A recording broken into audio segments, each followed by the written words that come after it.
Tithing is giving a tenth, 10% of one's produce to the Lord, a principle practiced by God's people during the Old Testament.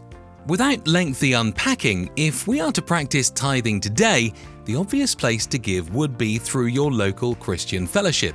A serious Christian ought to belong to one. It would be 10% of your income, likely to be monetary for most people and cannot be substituted by service, which, though is important, is a different and additional matter. The question is, does tithing apply to Christians today? In my opinion, it does. Though included in Mosaic law, tithing precedes it by several hundred years, when Abraham gave tithes to the king and priest Melchizedek. The main things recorded about Melchizedek meeting Abraham is that Melchizedek brought out bread and wine. Sounds similar to the communion emblems, don't you think? And he blessed Abraham, who gave him a tenth, a tithe, of his possessions.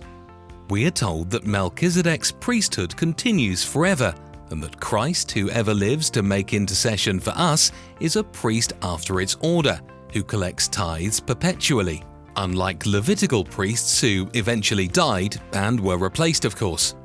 But if you still don't see tithing as applicable to Christians, then you should at least connect with the instructions by the Apostle Paul concerning giving. Apart from instructing that it be done in a low-key, non-obligatory manner, giving should be accommodated at the weekly believers' gatherings, and mention is made of liberal, cheerful, and extreme generosity in giving. He also viewed giving as sowing, and thus reaping an expectation of it. But what kind of reaping? Whatever Paul had in mind, it must have included divine material provision and financial favor. Thus, perpetual generous giving certainly applies to Christians, and truly practicing it might cause the giver to give, in some cases, amounts not too dissimilar to tithes.